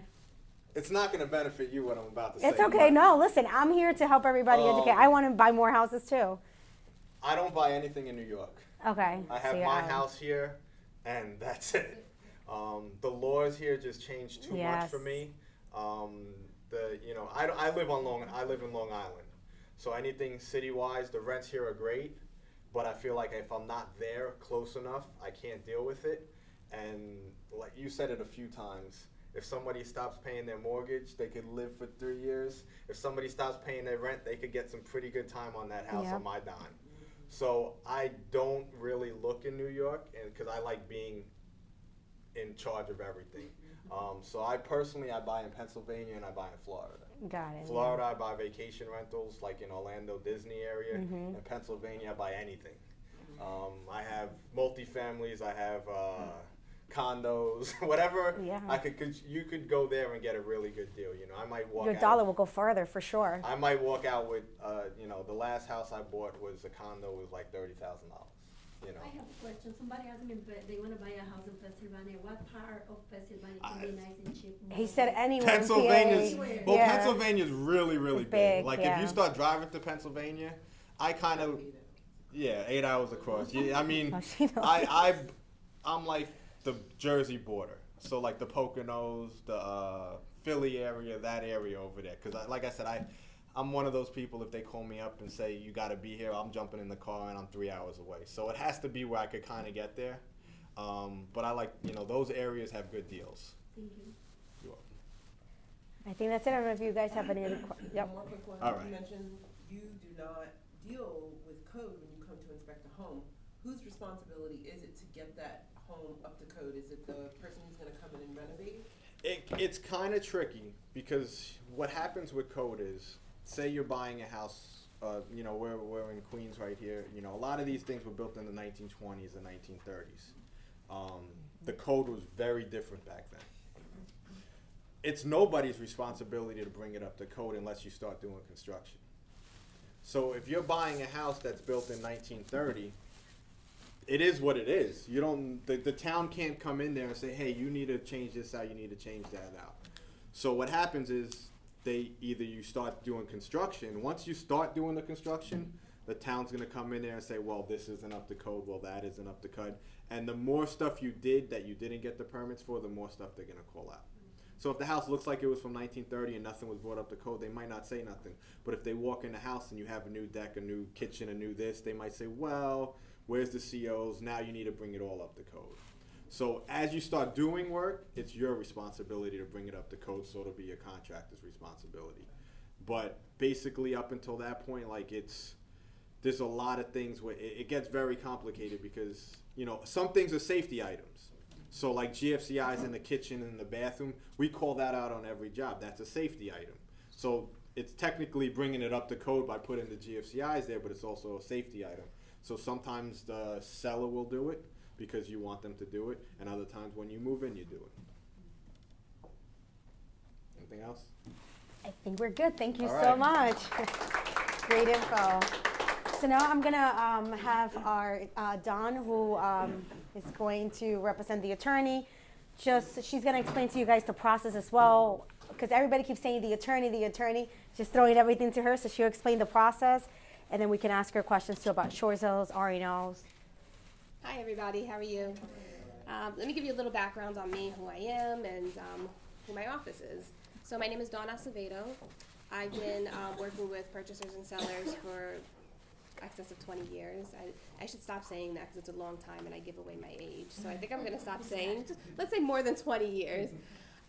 Right now, currently, I'm with an office, Mavrides, Moyle, Packman, and Sacken, better known as MMPS. It's a lot easier to say. We are a firm. We have 4 offices. We have Lake Success, which is right over here, not too far from Queens. We have Manhattan, we have Brooklyn, and we have White Plains. Soon to be Melville, so we'll soon be 5 offices. We have approximately 30 attorneys now. We have about 50 to 60 support staff. So we're a large firm that gives a very small hand-holding approach to our purchasers and sellers because of the teams that we have within the office. So I run the residential team in our Lake Success office, but all our offices work together on the same system so we can handle purchases and sales for anywhere within New York. So that's the office, that's who I work for. Now let's get to short sales. You've heard some really good information here today. Let me start with the loan officer, Victor, that spoke. About 5 years ago, just a little personal touch from me, about 5 years ago, a loan officer told me it was the perfect time to purchase. And you listen to a loan officer when he tells you that. The interest rates are as low as we've seen them, so it is the perfect time to purchase. I listened like Rosa. I purchased my house in Lynbrook for $450,000 at that time. It's now worth in excess of $900,000. So it was a win. So when you get good advice like you're getting here today, take it to heart. Get the pre-approval. You're ready, you know, in a market that's ready for you. Don't hesitate with that. I know sometimes we all get a little when the time is right, if it's now or when it's not, but you really just want to jump on the opportunities that you have. I've done so many of these buyers seminars with agents. I have to say, Rosa, this is my favorite. Oh. And I don't say that lightly. I say that because she's had so many experts here that have given so much great information. The home inspector touched upon things that are so important, such as is. You'll hear that a lot when I start getting into the REO and the short sale. As is in New York is the only state that has as is condition. So what that means is you're purchasing the house as is, but within the contract, your attorney will make sure that although you're purchasing an as is, you're still covered and protected for all the major systems of the house. So all the major systems of the house do need to be in working order by the time we get to closing, and you'll have an opportunity to do a walkthrough. Let's be a little bit more specific to short sales and REOs. When you're purchasing a short sale, have the team of experts that know what short sales and REOs are, because when everybody understands the language, it makes for a much smoother process. the banker, the home inspector, anybody that comes to our office to sign a contract, the first question we ask is, did you do your home inspection? We would never recommend someone to purchase, whether it's a regular residential or a short sale or an REO, without a home inspection. Because not only is it helpful in the deciding factor, is this the right home for me? Yes, it is a doomsday report, like we say. It's gonna show you all the ugly stuff that's in the house. It's gonna tell you everything that's wrong with it, but that's their job. But it's not just for you to say, look, there's a major problem, I don't wanna purchase it, because that might be what you say. But it's also, if you're gonna own that home, you wanna know how long you have for the boiler approximately. You wanna know the condition of the house. When I purchased my house, I still look back at that report sometimes, like, what did he say about this? Like, should I address this? Should I use this as, it's a tool for your home ownership. Yes, things are gonna happen 3 months down the road. We get phone calls from buyers all the time. Oh, the boiler stopped working, or there's a leak in the roof. It's your house. Welcome to home ownership. We were just talking about that before. If it's caught before the closing, at your walkthrough, I say when you're purchasing, pray for a monsoon. You want it to rain and thunderstorm and snow and storm before the closing, because it will expose areas that maybe weren't exposed when the walkthrough was done. When the inspection was done. But when you're selling, you want to pray for rain, for sun, and it's the most sunniest day. So everybody has their own side to it. But don't purchase a home without an inspection. That's first piece of advice. Short sales and REOs. What's the difference? It's no difference for contractual obligations when you come to the attorney. We're going to make sure that you're protected in the contract for either or, but we like to set expectations of time. So a short sale is you're purchasing from a homeowner who is underwater, who's in distress, who's losing their home. The very important component there is to have a realtor that shows you the house, that knows where they're at in the short sale process. Because the short sale application with a bank could be a lengthy one. You could get into contract and not close for 6 months. So you need to be prepared for that time frame. It's important to know, are they close to getting approval? Where are they at with the application? Because I'm gearing this conversation to buyers of REOs and short sales, but there's a large component for what the seller needs to do with a short sale. They need to prove a hardship. They need to get approval for that short sale to be done. So what do we do to protect you as a buyer? We put in the contract that everybody has 120 days cap. So you know you're going into this contract committed for at least 120 days. If at that point the seller doesn't have approval and you say, you know what, I don't want to wait anymore, you're out. You cancel the deal, you get your down payment back. Same thing with the seller.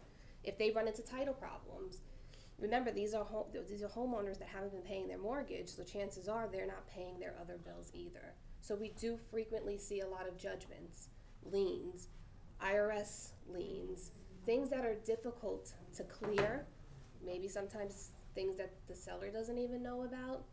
Some of these liens can be costly and high. So we've seen sellers not be able to sell, that they're that far underwater, and then ultimately the only option they have is foreclosure. And then once the foreclosure happens, that's when it turns into an REO, which is a bank-owned property.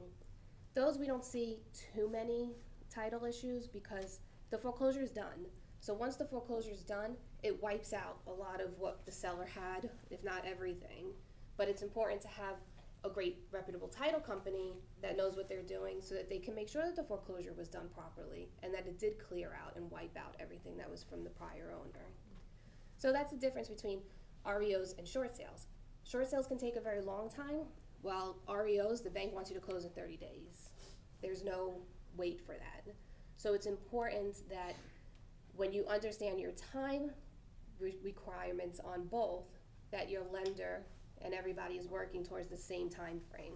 Because when you're purchasing an REO, they're going to require you to close very quickly, and your bank needs to be ready as well. Because you don't want to be a delay on an REO because there's penalties that buyers pay.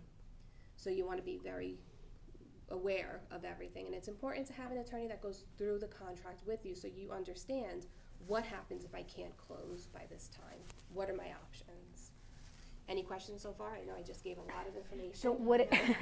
So is it the same thing in terms of process working with an attorney with a regular sale and also like a short sale, an REO? Well, not the short sale because we know you say it could take longer. Yeah. but are you basically going through the same thing if it was a bank-owned property and if it was a regular As sale? from a purchaser?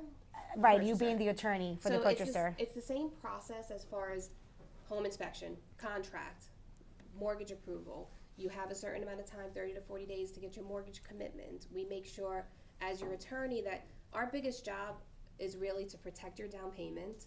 We don't want anybody's down payment to ever be at risk. So we make sure that we guide you into the time frames that you are set within the contract.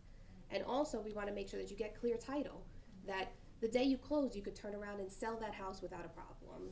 That's the point of clear title. You don't want anything that would stop you from doing that.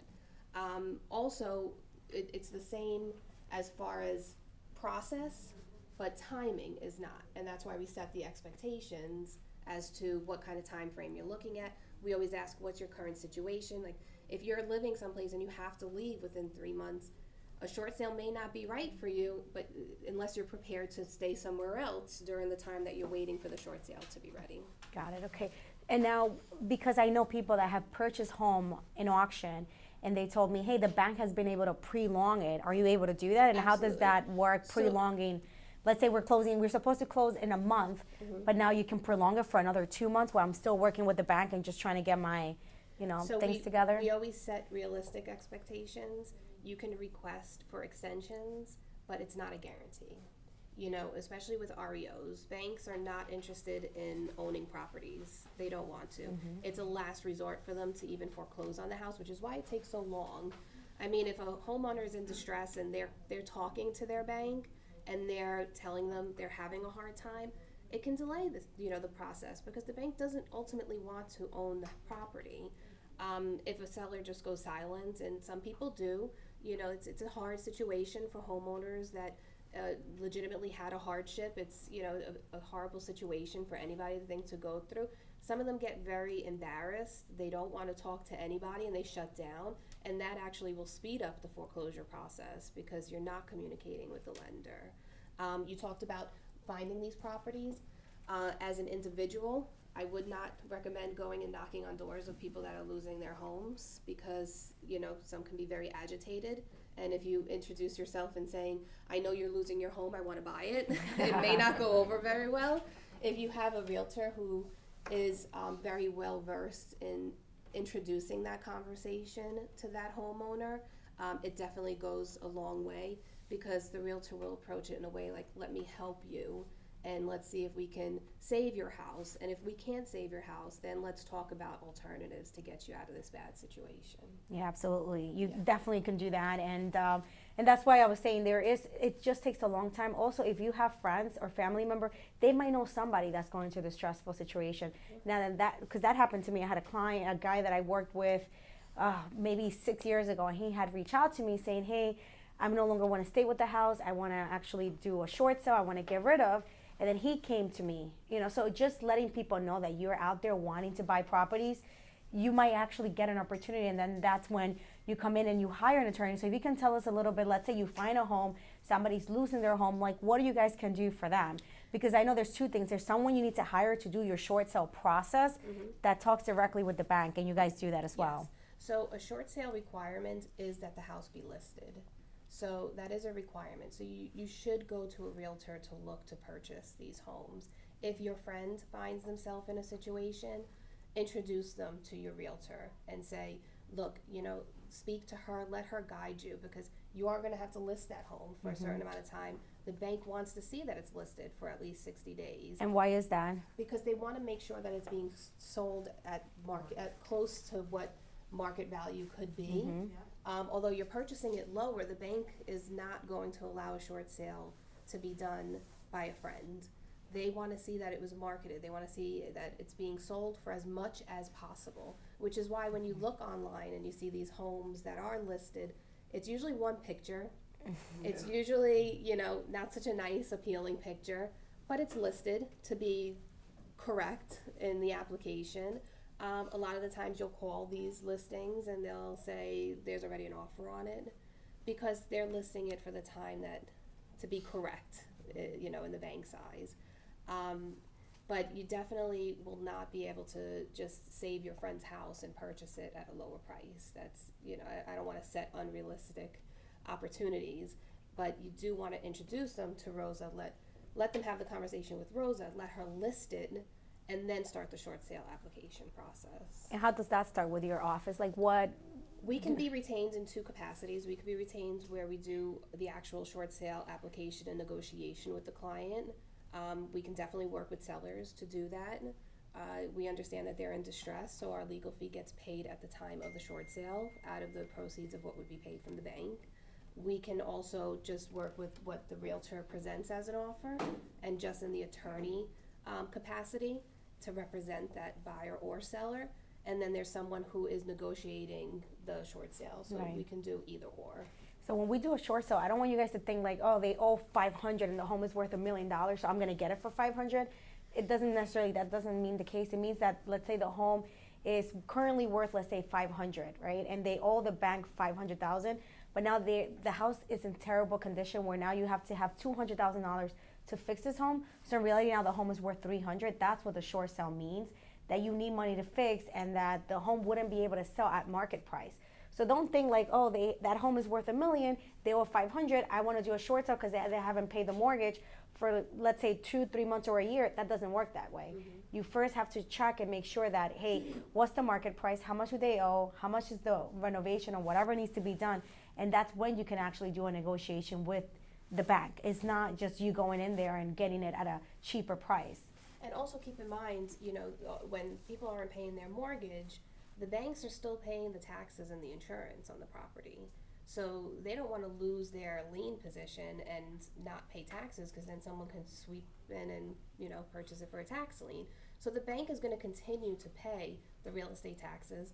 If that homeowner's not paying for their home insurance, which they're probably not, they're going to put in force-placed insurance, which is probably 5 times as much as a normal insurance policy would be. So all of those fees are adding to what the principal balance is on that mortgage. Mm-hmm. So they may have a mortgage loan balance of $500,000, but you can easily add up a couple of $100,000 depending on how long they're not making payments for just in taxes and insurance. Because remember, they're still charging you interest. So you're still getting hit with interest rate. You're still getting hit with, like she said, the taxes, with the insurance. There's so many, and then they now have an attorney. So now there's an attorney fees to actually, and now somebody too, putting everything on the clerk, taking it to, because they have to put, whenever somebody doesn't pay for, let's say 3 months, that's why you guys see pre-foreclosure, those 3 months, they need to actually publicize it, put it on a newspaper. Mm-hmm. So all that costs money, and then who's gonna pay for it?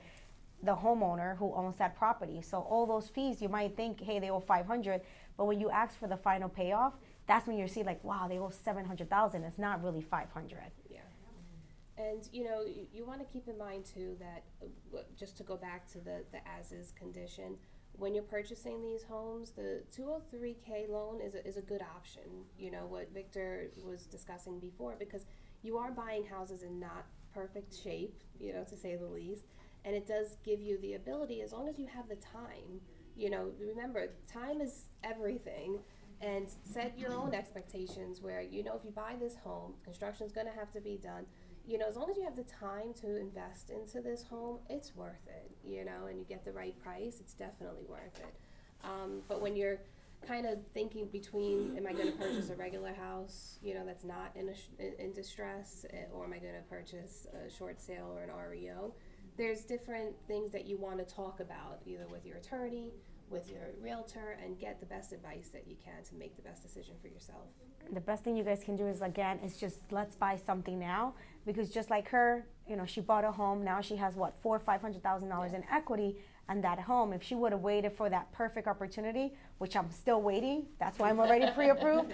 But you don't want to, if there's an opportunity where you're looking at the numbers, like the 2-family that I have, I'm only paying $1,000. Where here am I going to pay $1,000 for a 3-bedroom with my own driveway, my own garage? Like nowhere here you're going to pay for that. So just look at the numbers, look at the opportunities. Guys can talk to me or one of the girls that I work with, and really sit down, even with your mortgage broker, really sit down and look at the numbers and see if it makes sense for you to get something now versus waiting, or at least get prepared for it, because an opportunity will come.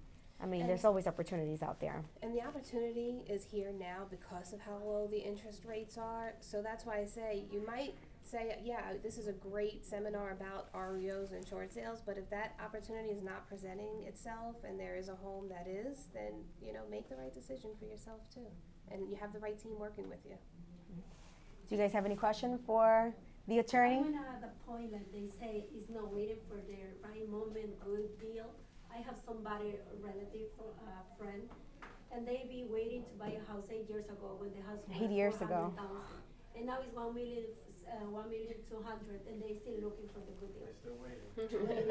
And now they waiting, they could have paid 400,000 cash at the moment, 8 years ago, waiting for the good deal. Now it's 1,200,000, waiting for the good deal. So the people like that never will buy it, so change mine and buy it now. Yeah, you know what, you have to think of, and forget attorney, home inspector, we're real people. Yes. You know, we want to just speak very real and transparent. Everybody works really hard to have the savings that they have. Some people have a very tough time parting with their savings because, you know, you think emergencies happen and you get scared, but when you own property, that's having a savings. You know, like Victor talked about, that's a legacy. That's something to leave for your kids. You know, there's no better or safer investment than home ownership, in my opinion. You know you have an asset. You have an asset that's going to continue to hopefully build up in value, and then you have opportunities that will come out of that asset. You know, when you have equity and you want to invest into other homes, you know, there's something to be said about that. So while there's those that are very, I'm waiting for the right opportunity, I want to hold on to my money until the right opportunity happens, sadly, sometimes the right opportunity is right in front of them. Exactly, I don't know how to make them understand. They qualify. They have, at that moment, they have like 300, 400,000 cash to pay 8 years ago. Now that 300, 4,000, it could be just the down payment now to buy a house that they want. Yeah. Now, I don't know how, I don't know how to explain them. They got the money. can't. They don't understand. You know what? I bought my house with 35,000 at that time. My house is 3 times the price that I bought. Sometimes They see the deal, that I make a good deal at that time, and now they're waiting for the good deal. The house is in the market 1,200,000, they wanna pay 1,000,000 or 900. I don't know what Bring to them do. here. That's what I was just gonna say. Sometimes it's a matter. That's a good down payment on a Yeah. $1,000,000 house. But I say, at They're that still time, good. Tell them to come in. Listen, information is power. You know, the more of these you attend, you're going to take away something each time. So bring them with you to buyers seminars. You know, it really is a great You know, place. they are so skeptical, they don't believe in nobody, they just believe in themselves. And the worst thing, the guy works with an investor, and the investor is saying, that house costs 1,000,000 in the market, and the investor say to him, go and offer them 800 or 700. That's the I say, "Why?" Yeah. Yeah, exactly. And I want to tell you, Yeah, I am yeah. investor, the boss. The boss is an investor, but the worker is not investor. I said the investor is thinking, as investor, he can buy for 700,000. Where are they but a living now? regular Are they buyer- renting now or are they They're own? renting now. They're probably Well, you know paying what? super cheap too. Yeah, well, you know what? Let them do the math and see how much money they've thrown away. They might talked away telling them before. They see my example. I bought that long time ago and the price went up. You know, so I said, definitely it's hard to work It's with like them. having kids, right? I mean, I don't have any, but it's like having kids. You can't force your kid to clean the Exactly, bedroom. I can know that. So you gotta just, you Yeah. gotta let people figure it out on their own. You cannot put so much energy on Yeah. someone that Exactly, doesn't that's see why I it. say, find something, let me know, and then. Yeah. You still Some educate people them, are send them things, and that's it. But you're not there to force someone that doesn't Exactly. see it. You know what I mean? Definitely, You I can. tell them, leave them alone, whenever you want it, tell me what house you want, and we will see. What else can I do? Absolutely. They thinking to buy 2-family house by telling me, go to show him 1-family house. I said, what, go to what? Everybody's different. What can you Everybody's do? different. Yeah. Yeah. You guys have any more questions for Dawn? Well, I do have. I guess what's the price? How much you guys charge? your Sure. attorney So for a fees? purchaser, it's the same for if you're purchasing a home or a short sale or an REO. We charge $1,500. That covers everything from contract to closing. Unless it's a larger, I mean, that's for like the standard 1 to 2 family homes. If it's a larger investment, you know, we go into commercial, of course, you go into higher fees. We also offer bulk pricing with lenders that we work with, like we work with Victor. We can represent both sides, which means we represent the bank and the buyer, which sometimes there's no conflict there. We do it probably on 80% of our files. It makes for a smoother process. It's one less attorney that you're scheduling with, and we actually have an accurate account of where you're at on both sides. So for that, if we represent both sides, we can knock it down to like about $1,000 to $1,100. So you save about $300 to $400 in legal fees. Our legal fees are always approximate based on situation. It covers everything from contract to closing, but if there are special circumstances that arise, like if you can't attend the closing and there's a power of attorney that has to be put in place, then of course there's extra charges for that. But we're not in the business of killing deals over legal fees. We understand we want everybody to get into their home and achieve their dream that they want. So we're always willing to work with buyers, whether it's for your clients or buying for yourself. And we always try to get you the best deal possible, as well as I know this title company does as well. You fall into the wrong hands sometimes, and there's additional fees. But I know that this title company tries to keep everything as realistic as possible as well. Don't try to lowball and negotiate on your home inspector. I know a lot of people, like he said, you feel it in the beginning. It's an investment that you're paying out physically in the beginning, so it's a little hard for buyers, but it's probably one of the best investments that a buyer could make to make an informed decision on a house that you're looking at. Well, thank you. All right, my Appreciate pleasure. it. I'm here. So now the last person we're gonna have is going to be home insurance. So if you guys do already have home insurance, she actually has my home insurance, and I got a pretty good deal. So if you guys still want to get home insurance at a cheaper per rate, you guys can. So she's gonna tell us a little bit about home insurance, the importance of it, and then you guys can go home after. Oh, real quick, Yeah. the index cards. Yeah, we'll do that at the end. Okay. So before you guys leave, we actually have two $50 gift card from Amazon. So if you guys want to put your information, your name, email, and then we're gonna pick two people, and then you guys take $50 with you. Okay, hi everyone. My name is Odalis. I'm a licensed insurance agent. I am on behalf of Priority Insurance Agency. We have two offices, one here in Queens and Flushing, and then another one in Long Island in Hempstead. I've been doing this for about 2 years. We do anything, home, auto, business, but since we're talking about home, I'll focus more on that. We deal, especially our team that I work with, we deal a lot with home purchases, like new purchase.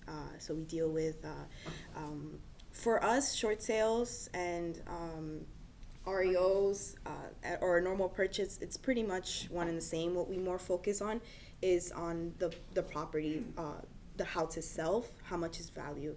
So we come in basically once the appraisal report is done.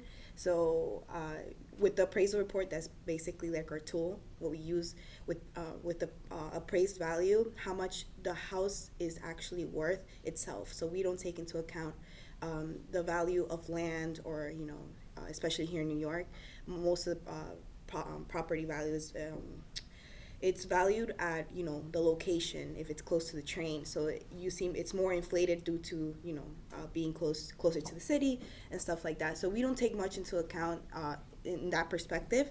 We just, in terms of homeowners insurance, we want to give you the coverage of how much the house structure is actually worth. So with the appraisal report, it's much easier to get that in. So here, we're looking at an annual premium. So it's almost like auto insurance. You have deductible, you have your coverage. Once we get the appraisal report and we make our own calculations, we calculate what's the replacement cost estimator. So our policies are made on replacement cost, which means that if you had a loss, this policy obviously covers for fire and other things. But say if we have an extreme loss, say that you lost your property completely due to a fire, for example, the insurance company that's insuring your house will cover your house on a replacement cost basis, which means that they wouldn't take into account depreciation. So say if your house is covered for $500,000, they would replace it exactly how your house was for a $500 coverage. So say if you had a 2-bedroom, it's a 1-family home, 2 bedrooms and 2 bathrooms, then you'll get the same 2 bedrooms, 2 bathrooms. That's basically it. We also do, in terms of when it's new purchases, what we do, the process is pretty simple. So say the appraisal report, we already have it. You call us in for a quote. We calculate, and we work with, our agency works with more than 26 companies. So we always try to give the client 2 or 3 quotes just for them to get a perspective and see which company offers the best rate. And we offer the same coverages, so we compare everything just apple to apples, and then we give whatever premium looks best for you. Most of our companies are very competitive, so if you're looking at a 1-family house, in Long Island, they don't go over $1,000 for your annual premium, so it's a pretty good price. It also depends on the deductible. The deductible works just like your auto insurance. It's pretty simple. If we mostly here in the city of New York, we give a $2,500 deductible, which is pretty reasonable. And we present you with the numbers. You like the numbers. Once after, if you accept it, you accept it. It's pretty easy. Most of the time, we're in contact with your loan officer. I've worked with Victor before, where we get in contact with the client. He tells me, "Oh, my loan officer is Victor," and everything from there is just much more quicker. When it's a new purchase, the loan officer, what they want is the insurance binder, which is an official document which shows that you have purchased your insurance and that the insurance will be in place as soon as you purchase the home. So that's basically it. So what does the insurance usually cover? Just the inside and the outside? Like say if somebody falls, they don't cover that in front of your house? Yes. Or do they? Yes, they do. So homeowners, just to kind of briefly go over it, so it covers the dwelling, so the structure of the home itself. So anything that, your walls, your roof, anything. It also covers if you have anything not attached to the house. So say a garage, your fencing, anything, or maybe you may have like a detached shed or anything in your backyard, it's covered. You're also covered for your personal belongings. So anything basically inside the house, your appliances. If say a tree falls on your roof and your whole kitchen is ruined, they also provide you, they give you compensation for your appliances, your personal belongings, and stuff like that. In addition to, fixing the actual structure of the home back to how it was.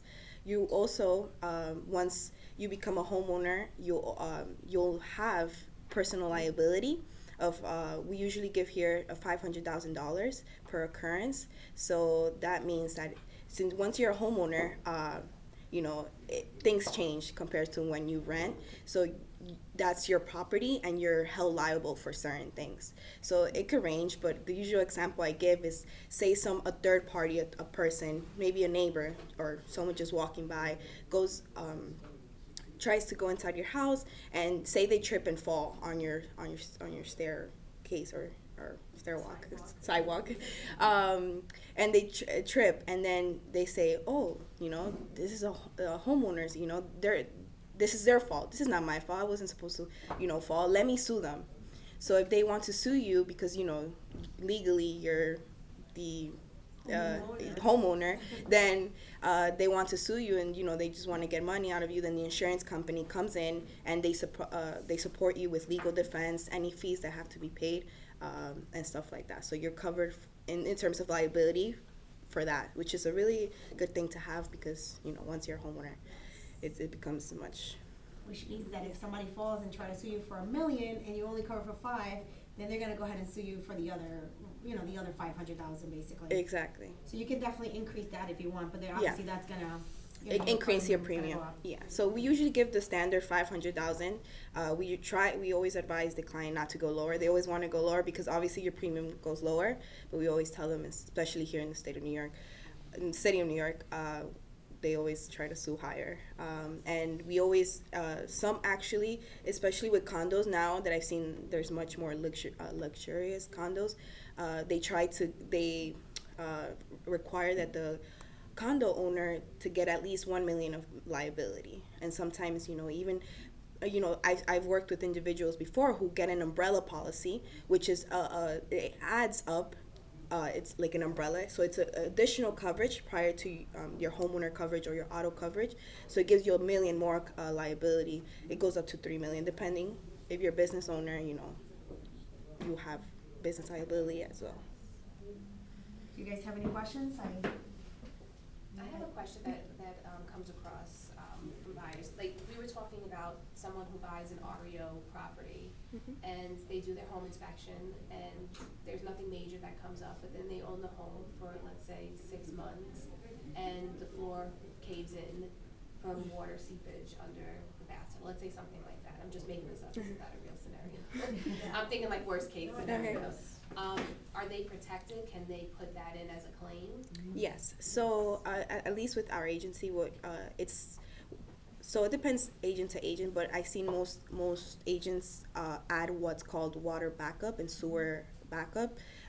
Also, all our policies have underground utility line coverage, which means that if anything underground gets messed up, you also have coverage for that.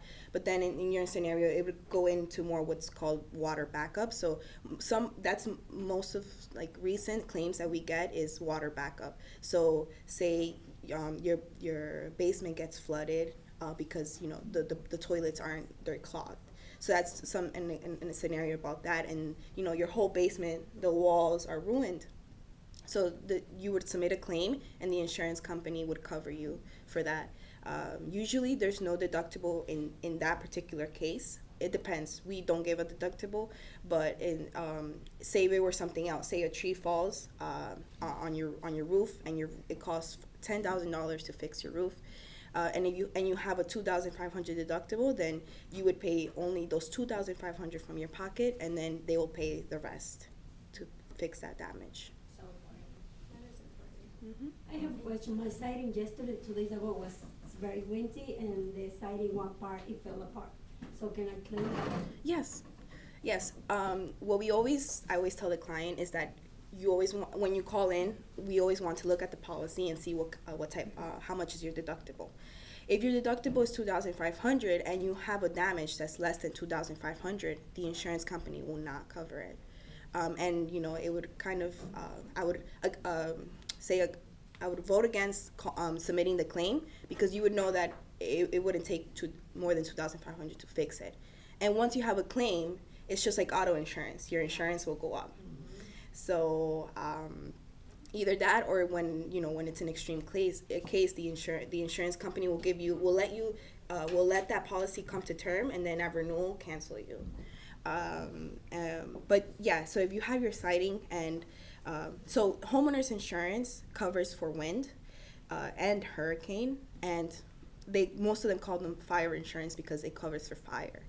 The only thing, well, not the only thing, but the misconception that a lot of people have is that they think that homeowners insurance covers flood, which is like the big no-no. So that's like the one thing, other small things, but the one thing that homeowners insurance or fire insurance doesn't cover is flood. So one thing that I always like to say is that if you're searching for homes, one thing that you have to consider is that if you want a home close to the beach, close to water, you have to take consideration that you have to get flood insurance, which is a whole different policy, and you're looking to pay at least 2 times more than your homeowner's insurance. So if you're paying $1,000 premium for your homeowners, you're looking to pay $2,200 annually for your flood. I learned all about that during Sandy. Yeah. And sometimes the banks do require it too, so there's some banks that will require for you to have flood insurance as well. So Exactly. it really all depends how close you are to the water. Yeah, so if you're in the flood zone. Just to educate myself, because we're all here to learn. Yeah. When I was purchasing my house, I thought I was clear because I purchased in Lynbrook, and it was away from Long Beach, so I wasn't in a flood zone. But I learned before the closing that I was in a hurricane zone, and I had to purchase a hurricane policy as well. Wow. So it's important to speak with your insurance agent. Yeah. And run the property by them as well, even maybe before you go into contract and find out what the requirements would be. Yeah, that's what I was gonna say next. I have a close friend who was looking to purchase homes, and she's like, "Oh, just run this quick quote." So not necessarily we need the appraisal. I mean, in best cases, we like to work with the appraisal because we get like a specific number, and we have a lot of details where we have the square footage, we know how many bathrooms, we know if the basement's finished, and if the heating is gas or oil. So things like that we need to it would be best to work with. But if you don't have an appraisal and you just want some number, we could definitely work with that. In this case, that would be good, so you could know that how much you're going to be paying for flood and homeowners insurance. So any other questions? Well, that's it, guys. I wanted to thank you guys for coming. I just wanted to, we're gonna go ahead and pass the index cards so you guys can sign up. We can do that quick raffle. And then inside the back, you guys have pens too. And then you have some information from Donna. If you guys want Karina, Chloe, it's gonna be somebody you can email. But definitely good to get her information because she can run the title for you guys too.